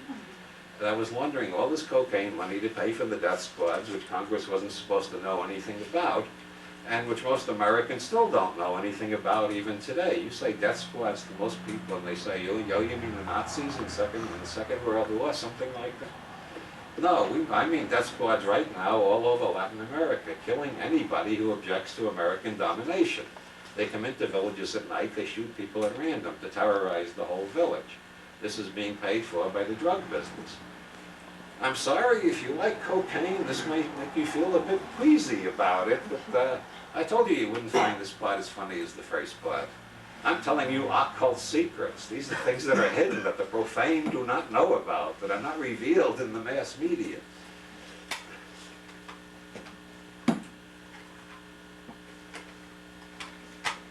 The World Finance Corporation was run by Hernandez Cataya, who was one of the people, along with Howard Hunt, who had masterminded the Bay of Pigs invasion. Now, in the Watergate tapes, don't I sound like Mae Russell at this point? In the Watergate tapes, you find that Howard Hunt demanded $1 million. Among other things, he not only threatened to tell the truth about Watergate, but he said he'd reveal that whole Bay of Pigs thing. And Nixon says, oh, we can't let him talk about that Bay of Pigs thing. I'll get the $1 million. I know how to get $1 million. Remember that part of the tapes? And does anybody remember? It was way back. It was '73. Does anybody remember that far back? You can still see dramatizations of these tapes with Rip Torn playing Nixon on television. What Bay of Pigs thing was Nixon so worried about that he was willing to pay $1 million? I thought all the Bay of Pigs secrets were out by '73. Apparently there was something that was still hidden in '73, and Nixon paid $1 million to keep it covered up, and it hasn't come out yet. Hunt kept his mouth shut. Hunt's wife got the first payment of the $1 million, got on a plane, and the plane crashed just short of Chicago Airport, you may remember.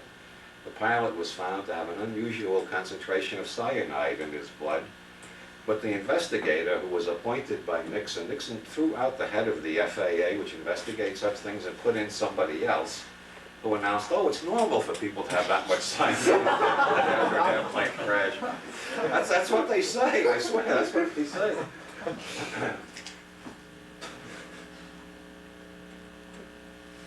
When Ronald Reagan took office, Licio Gelli was a guest at the inaugural party. Remember Licio Gelli? He was the one who set up this whole organization between the Knights of Malta, the CIA, and the cocaine business, and the death squads, and Klaus Barbie and his old friends from the Gestapo. In 1944, before the invasion of Sicily, the OSS, the parent of the CIA, went to Lucky Luciano, who was serving a term for procuring, or for running a prostitution ring, or whatever the hell is the legal term for it. And they told Lucky Luciano, we'll get you out of prison early if you will send messages to your friends in the Sicilian Mafia to help the American troops in the invasion rather than opposing them. Luciano agreed.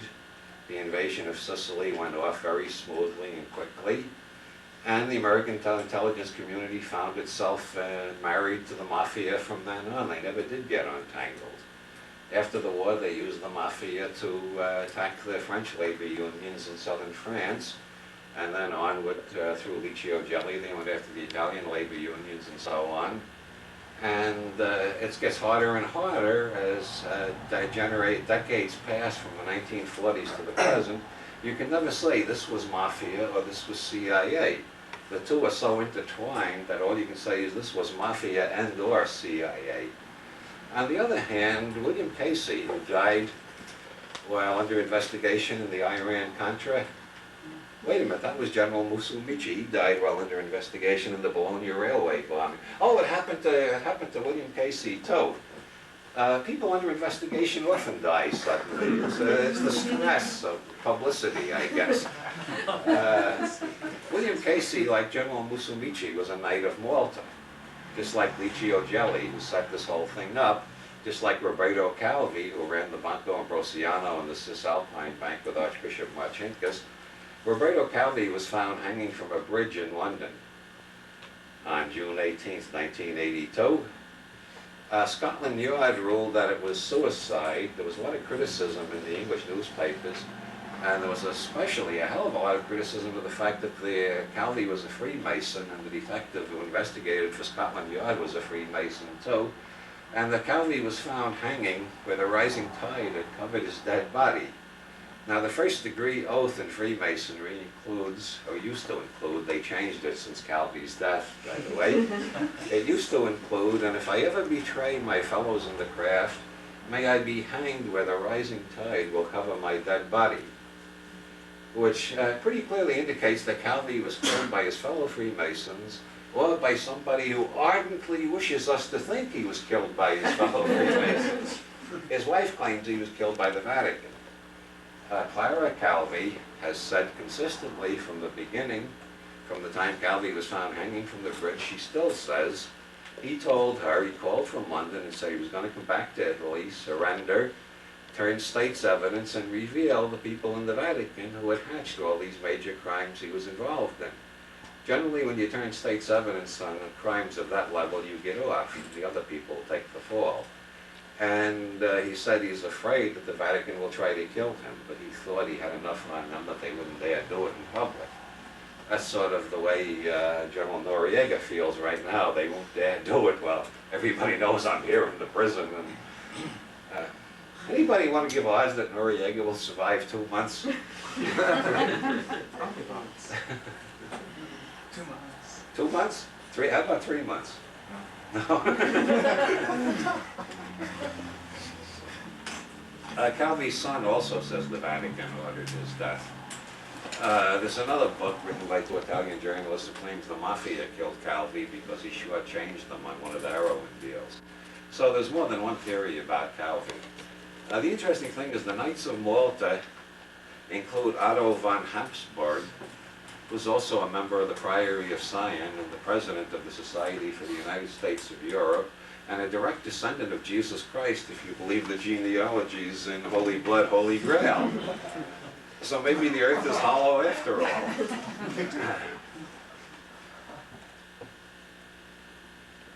In Costa Rica, there is a farm far, far away, and the farm belonged to a man named John Hull. How many people have ever heard of John Hull? Hey, and we're getting to John Hull is an allegedly former CIA agent, like the 8 guys who were running the World Finance Corporation in Miami. The DA claimed he could prove they were all still CIA agents. The CIA claimed they were ex-CIA agents.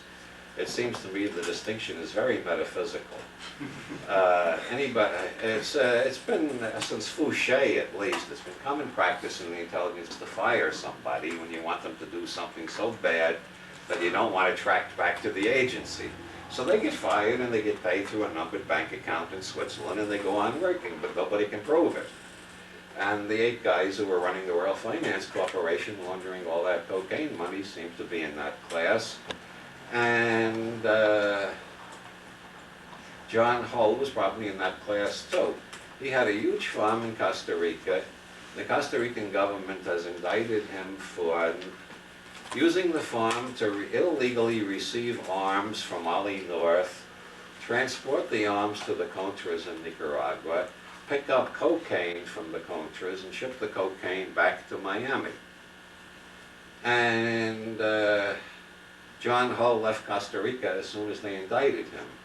He disappeared for a while. He was then reported in Miami. The Costa Rican government asked the American government to extradite him. The Justice Department replied that they couldn't find him. It turns out he's living on a ranch in Indiana, but the Justice Department still hasn't gotten around to extraditing him back to Costa Rica. Meanwhile, the Costa Rican government, after further investigation, has indicted John Hull for murder in the La Penca bombing, in which several journalists were killed trying to cover an interview, a public statement by a guy who was on the side of the Sandinistas during the revolution against Somoza, decided he didn't like the Sandinista government, joined the Contras, decided he didn't like the Contras, and started his own revolution. And he was going to make a statement denouncing the Contras as being a tool of the CIA when the bomb was set that killed several journalists. The Christic Institute claims to have enough evidence to prove that John Hull and his crowd at the ranch manufactured the bomb, and it was delivered by a CIA agent. The Costa Rican government believes it, and they indicted Hull for the murder. the media in this country, for some reason, is not interested in John Hull at all. You got to hunt, and I don't know how the hell you people ever found out about John Hull. You got to hunt and hunt to find stories about the Hull case. Hull was introduced to Ollie North by Dan Quayle. This was in the LA Times the day Hull was indicted for murder. And I thought, Dan Quayle, now where have I heard that name before? And then I remembered George Bush, who was persuaded to run for president by Theodore Sheckley. Theodore Sheckley, who was running the Secord, Hakeem, cocaine and guns cartel all those years after Jimmy Carter threw them out of the CIA. And Theodore Sheckley was running this whole goddamn guns, cocaine thing. Wait a minute, I got so entangled in my grammar I forgot where I was going. Well, He asked Bush to run for president. Yeah, Theodore Sheckley asked Bush to run for president. Bush didn't make it the first time. The next time he ran for president, he said, "Look at who I select for vice president. That will tell you all about me." Now you track Dan Quayle's record back, and after he got out of the Indiana National Guard, there's a hell of a lot of evidence that while serving in Congress, he was also working for the CIA with the Sheckley bunch outside the CIA. That's how he got to know John Hull, whom he introduced to Ollie North. Now, if you look at Ollie North in his testimony, you will notice that he has a certain interesting expression in his eyes. And if you think back, those of you who are old enough, you'll remember another leading figure in 20th century politics who had that kind of expression in his eyes. That was Adolf Hitler, who was on cocaine almost continually from 1936 until he died. Adolf Hitler was the biggest coke freak in Europe. He was also taking steroids. And Hitler got more and more that same look that Ollie North has. You know that, I know I'm God, but I'm going to try to pretend I'm not while I take advantage of these schmucks. Timothy Leary says, speaking as a scientific psychologist, the effect of cocaine is to make you an obnoxious asshole. Now, who are the two most obnoxious assholes of the 20th century? Hitler and Ollie North, right? Okay, acute cocaine psychosis. Fawn Hall has admitted in testimony to the DEA that she was using cocaine all the time she was working at the White House. She was dating one of the Contra leaders who was bringing the cocaine up to Hull's ranch and dealing continually with Ollie North. So when George Bush says, I'm going to show how bad the problem is, we'll go across the street and buy some cocaine, that's more bullshit. All he had to do was walk down the hall. It's all over the fucking White House. Okay. We're going to take another short break, and then we have a question period, and then I shoot like a bat out of hell to the San Francisco airport. Okay? Short break.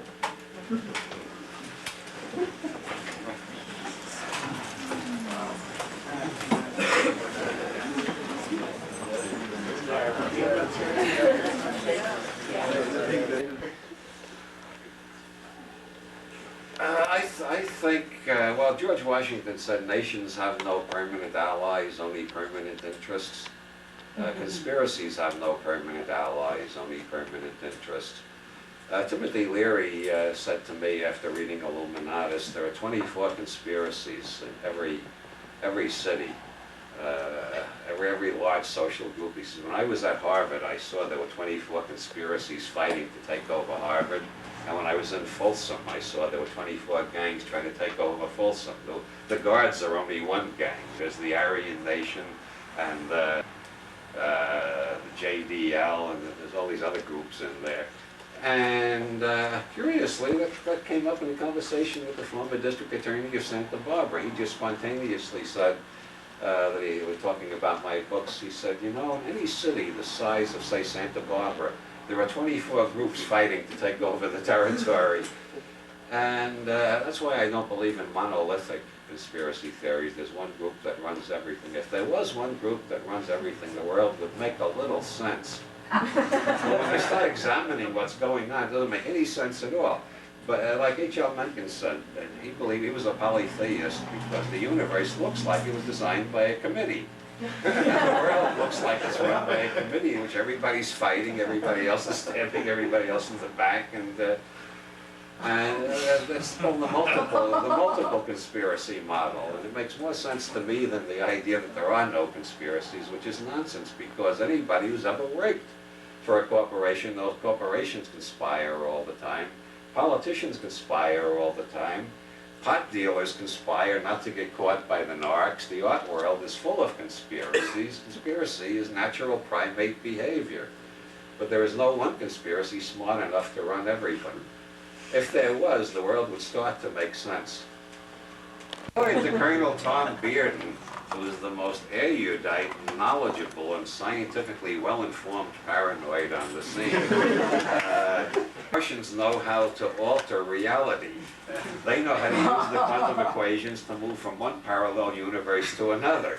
And they're gradually moving us out of the universe we started into an entirely different universe. If you want paranoid theories, try that one. The stuff that's appearing all over the computer network, right out of John Carpenter's film, They Live.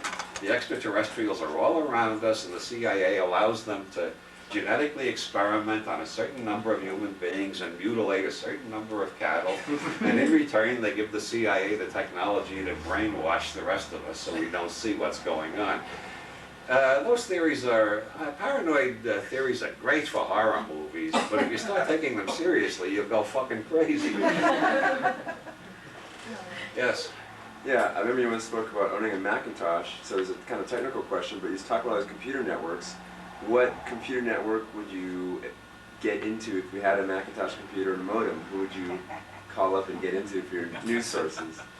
That's, I don't have a modem. I've deliberately resisted getting a modem because a friend gave me a pile of computer games, and I found after about a month that my productivity as a writer had gone straight down. I was spending so much time with the computer games. So I decided I'm not going to get a modem until my earnings from my writing reach a certain level where I can afford to take off a couple of months every year and just play with the modem. Yes? Where did you get your source for the Gospel according to Mary Magdalene? Various Gnostic Gospels and my own perverted imagination. Yes? Are you going to go to that psychedelics conference at the Claremont Hotel on the 24th? No. I haven't been invited, and I got a lot of other work. Yes? May I have a two-part question also? Yes. That's the last question. Actually, it should be easy. What's Jacques Vallée doing on his compilation of the UFO sightings and whatnot? What, who? Jacques Vallée? Yeah. Any new conclusions type of thing? The last I heard, he was convinced the UFOs were a disinformation system created by an intelligence agency, and that writing about it just made him sound paranoid, so he concentrated on running his computer business and writing a book on how to use computers intelligently, and has just given up on the whole UFO thing, unless something new has happened that I haven't heard about. The second part? Actually, it's related. I was reading in your book recently that he said he gave in gracefully. They relate in space-time in ways for which we have at present no concepts. So I was wondering if he had made any advancements or if you No, that feel was 1976, or 75 maybe. Congressman at a party. Yeah, no, he changed his opinion after Crowley that. was- He changed his opinion quite a bit after that. He decided it was an intelligence agency setting up a simulation of spaceships to hide something else they're doing. Yes? Would you, before you I gotta leave, get going. I know, would you, before you leave, in a few sentences, tell us why it's more fun to be optimistic than paranoid? Well, I mean, it's pretty obvious on the face of it. Well, one thing, longevity statistics. Optimists live longer. John Barefoot of Duke University has collected a lot of statistics on that. Optimistic people outlive pessimistic people consistently. If you compare them by sex, by age, by eating habits and diet, by lifestyle, by race, by all sorts of things, the optimists live longer. Also, optimists have more fun. And besides, maybe things are going to turn out okay, in which case the pessimists are killing themselves and being miserable for no good reason at all. And the final reason is, even if everything is going to turn out terribly, the optimists are having more fun before the final tragedy comes. Whereas the pessimists are living in misery all the time.